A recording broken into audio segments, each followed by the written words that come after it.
Hi there, and welcome back to my little series on the fantastic Mage Knight board game.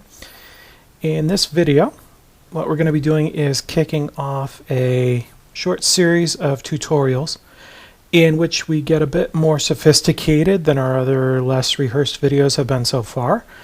And we're going to be taking a look at combat. Our intended audience would be, in this particular video series, people maybe who are curious about the game or in the process of learning how to play it, possibly having already started playing and looking to make sure that they've got it right, all the rules are straight, and so forth. We will be touching on some tactics questions as we go, but this is primarily focused on how the game works and is not intended to serve as a window on expert play, though it might help nudge someone in that direction. I may touch on PvP at the end of this series, depending on how it goes, but for now I will ignore it pretty much completely until such time as I do a video specifically for it. The reason for that is it's not really a main focus of Mage Knight, at least in my perspective, and a lot of people play even competitive games in which it is disallowed. And of course, Mage Knight really shines as a solo game where you're not going to have a lot of PvP. If you get all the rules down, however, PvP should not be much of a challenge for you to pick up at all. So even if we do a video on that, it's going to be pretty short. We will begin by covering some core rules and mechanics that often trip people up. And then we'll get into more detail, touching on things like unit contributions, what cards are legal when, fortification, physical resistance, things like that. Towards the end of the series, we'll have a separate video dedicated to running through all the special features that enemies and units can have, how to figure the various numbers, etc. But we're not going to go through like all of them in a great deal until that time. For purposes of this series, we will be making extensive use of a Mage Knight module available for Tabletop Simulator. That's what you're looking at here. And the only reason for this really is that it's going to be easier for me to film and probably easier for you to watch, as there won't be any shaky camera movements or refocusing going on. All credit for the module goes to the creators and, of course, to Tabletop Simulator itself. I had nothing to do with putting any of it together. All right, with all that nonsense out of the way, let's dive in. To begin with, there are 4 phases of combat, though it really feels more like 3, and that's the more natural way to talk about it. So you first of all have the ranged attack phase, then you have the block phase, the assigned damage phase, and then the attack phase. Now these labels are a little misleading until you realize that they are worded according to the perspective of your player, and even then you kind of have to wrap your head around the fact that the range, you've got a ranged attack phase and you have an attack phase, and then on top of that, during the attack phase you're allowed to play ranged attacks. Face palm. These labels don't make a whole lot of sense. The good news is you don't need to care what they call them in the manual. Right, but basically in the ranged attack phase is when you attack at range to open things up. And you can only, at this point, play ranged attacks. An attack marked as a siege attack is considered a ranged attack. We'll have more on that later. And we'll also have more on this little note here. But I do want to mention that when you attack in phase 1, or when you attack in phase 4, you are allowed to group enemies together for the sake of efficiency. It can get a little bit tricky because there's some restrictions or effects of grouping that can actually make it a bad idea. So we'll just ignore that that bit for right now. For the rest of this video, you can play and win without ever doing it. It's not really required by any stretch, but I did want to note it here because you can't do it in every phase. You can't group enemies in every phase. The block phase is again a label that reflects what you are doing. So this would be when you are blocking the enemy's attacks. The enemy never blocks anything. They basically just die or not based on their armor.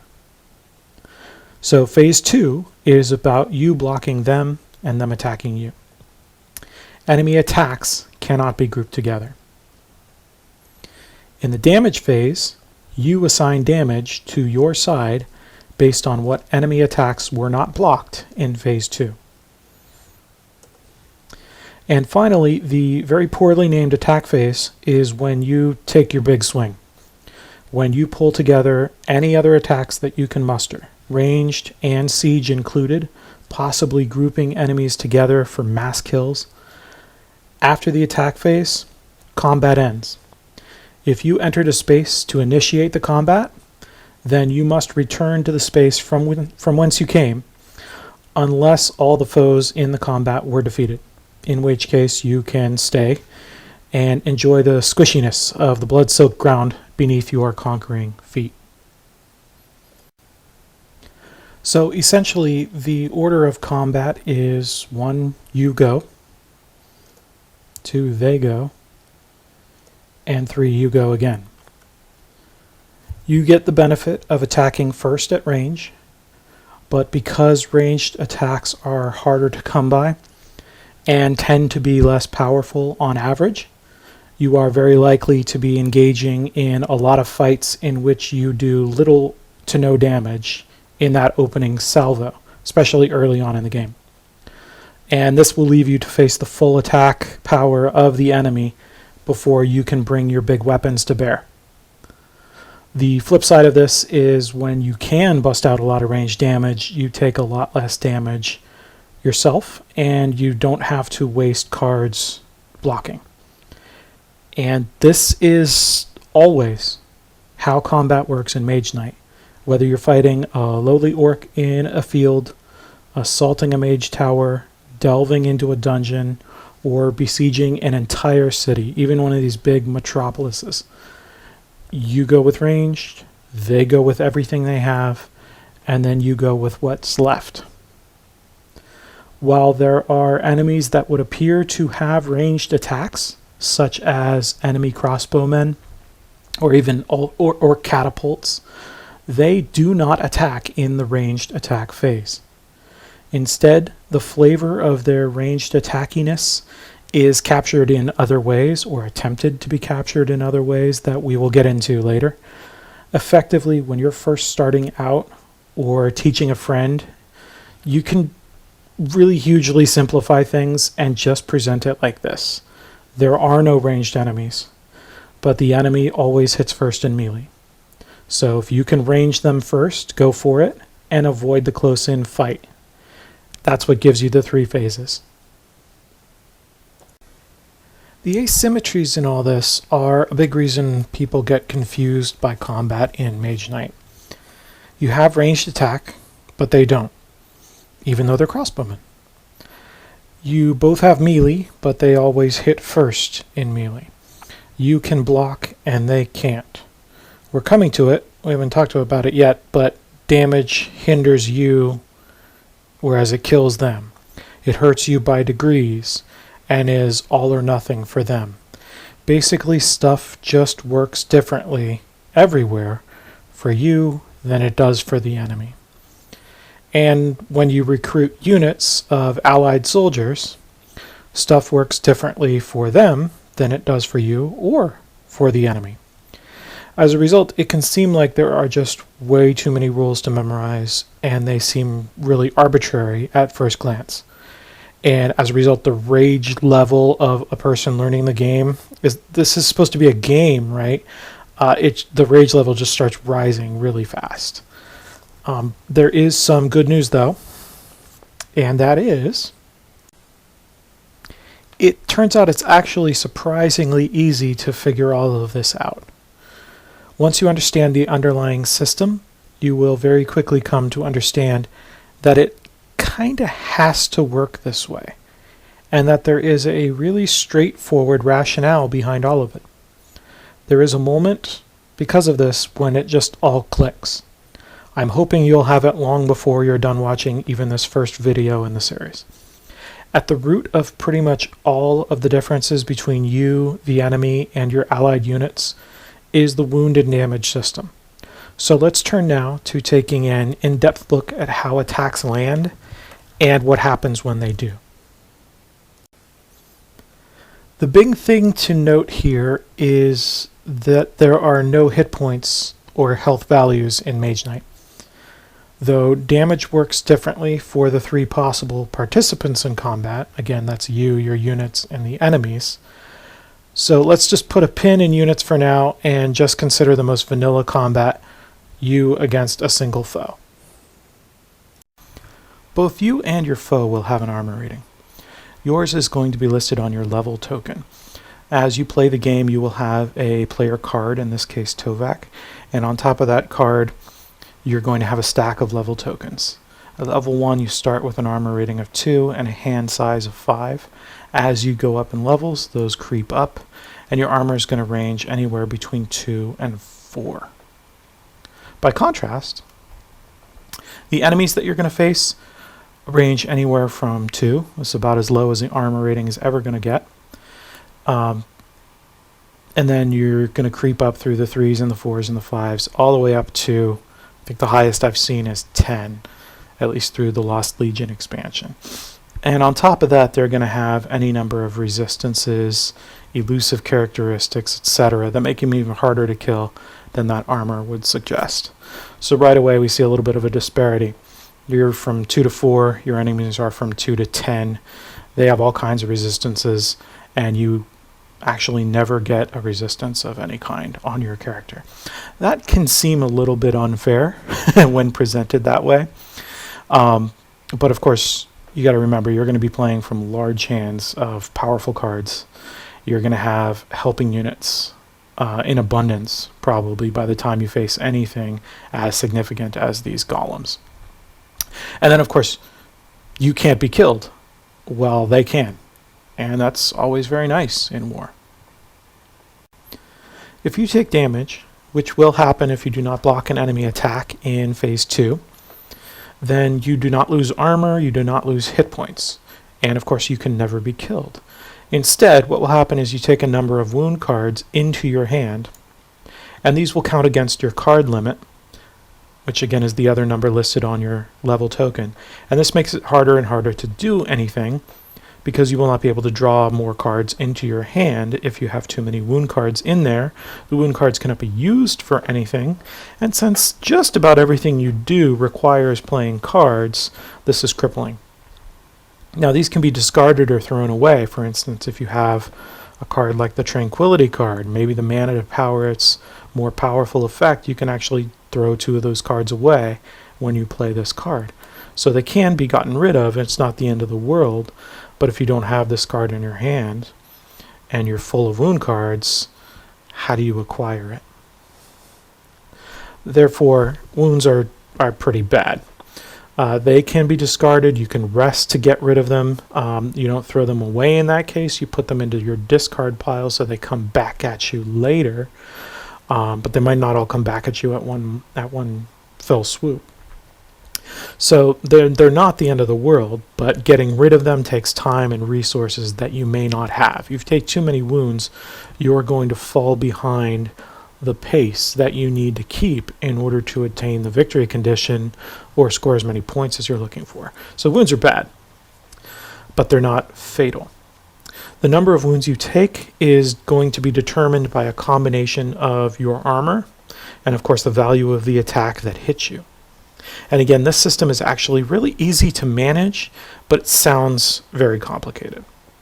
It doesn't help at all that the mechanics of this are really achingly poorly described in the rulebooks. And I won't even bother giving you the rundown on the way that they put that. Conceptually, I think it's better that maybe we think of this in terms of your wound reception as a function of something like a series of cups into which damage is then poured. For each cup filled or partly filled by an attack, you take a wound card. The size of these cups is fixed by your armor rating. So if you have an armor of 2 and you are hit by an attack of 3, you will take 2 wounds, as 3 is enough to fill 1.5 size 2 cups. If you're hit by an attack of 4, you still take 2 wounds at armor 2. An attack of 5 would then do 3, etc.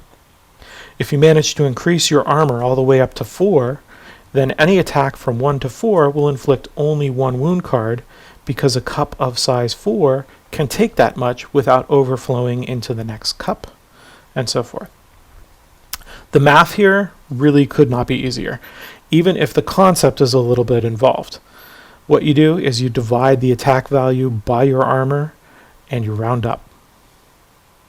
Enemies with multiple attacks, or the multiple attacks that will come at you when you face more than one enemy, are dealt with individually.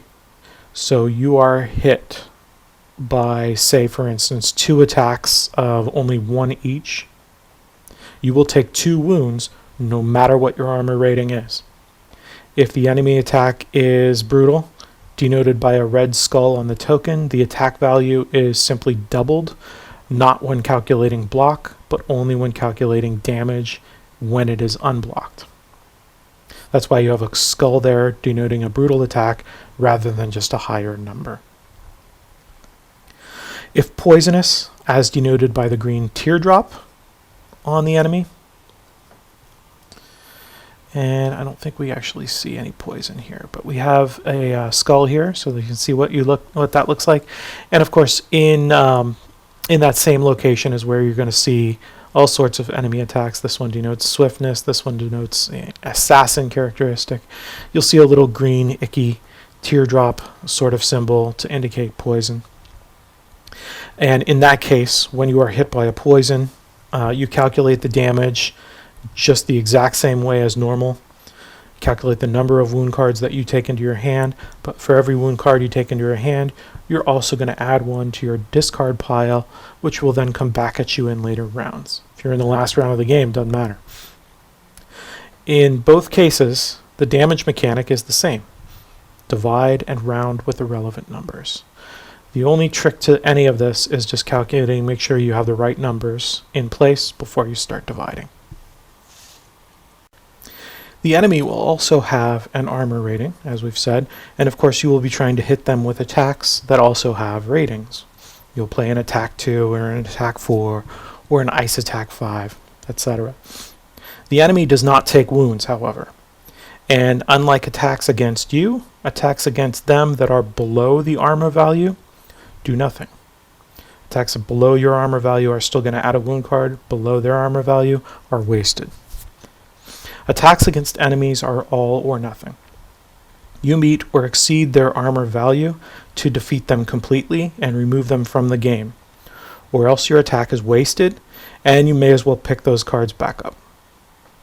Again, this seems odd and fiddly at first, but when you recall that enemies are all or nothing, that they don't take wounds because they don't have a hand of cards to clutter up with wound cards, then it rapidly starts to make very good sense. Similarly, while the game could have required your armor to be exceeded as well as the enemies before you start taking damage, this might provide an appearance of symmetry, but at the end of the day, you'd be dividing the damage value by your armor value in order to figure out your wounds. You'd still be doing that. You'd just be rounding down instead of up. Meanwhile, the balance that is in place right now would be thrown out of whack. To really minimal gain. So given the mechanic of the wound system, which is actually quite clever and works really quite well as a sort of crippling mechanic for the player, armor and damage kind of had to work like this. Mage Knight, after a while, starts to make a strange kind of sense. Remember as well that you have a block mechanic that is available to you and the enemy must therefore exceed any block that you throw up before their attack can start doing any damage to you. And this too is all or nothing, just as your attempt to get damage onto the enemy. Okay, if you produce enough block or to equal or exceed the enemy attack, then his attack is wasted. No harm done. The one thing to remember here, though, is that the all or nothing aspect of block goes both ways. If you fail to meet or exceed the attack value, the block does nothing, and you can go ahead and pick those cards back up. Blocking does not reduce the attack value of the attack. If a hit gets through, it gets through at full strength. And again, there are enemy abilities like swiftness, as you see here on this token. It's a little arrow with wings on it. And the type of attack versus the type of block that you're throwing up can complicate things as well. But in every case, what's going on is either a number somewhere is getting doubled or cut in half. And then those numbers are going into whatever, either comparison, is it high enough or not, or what are you dividing and rounding in order to calculate wounds.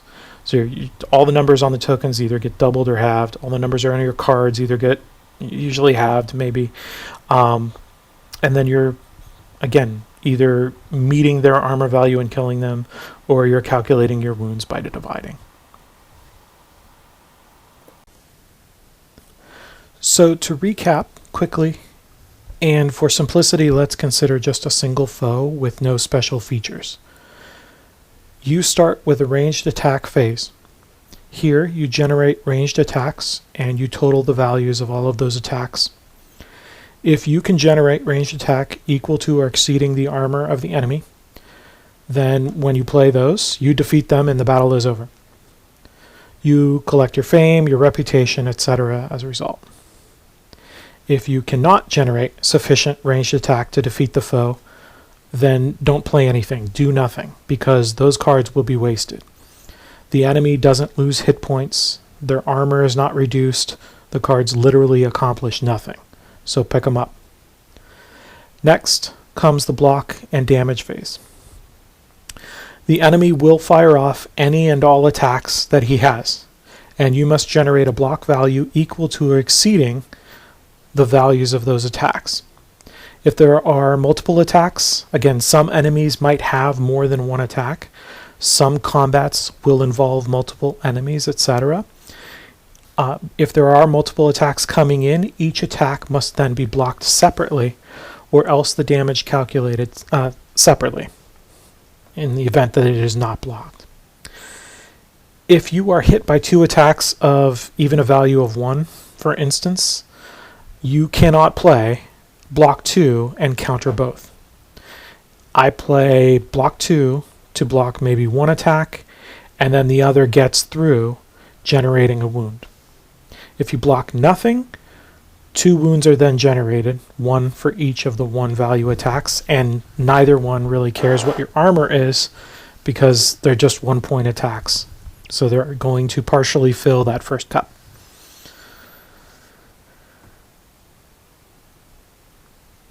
These then go into my hand. These wound cards that I've gained then go into my hand, swelling it now with useless cards. And that's a bad thing in a game requiring optimization at every turn. We haven't mentioned this yet, but it is at this point you have to make sure you haven't been knocked out. This happens when, as a result of this attack phase, you have added wound cards into your hand equaling your hand size value. If this happens, combat is over. You are pretty royally boned, so don't let it happen.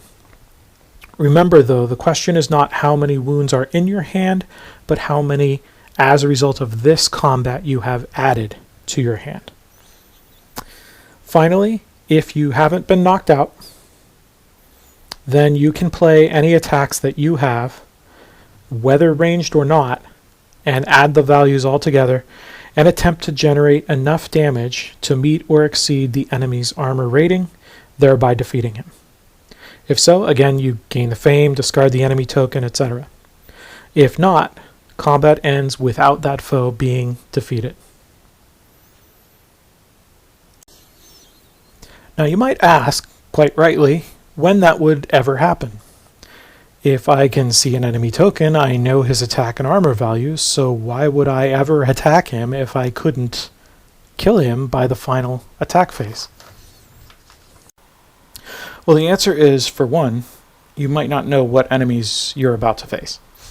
Sometimes Mage Knight requires diving into an unknown combat, and sometimes you wind up with an enemy that you can't defeat as a result. I've been showing these tokens face up, but if you have a keep or a mage tower, you are in a position where you only reveal what that enemy unit is if you're adjacent to it, as Tovek is here, and it's daytime.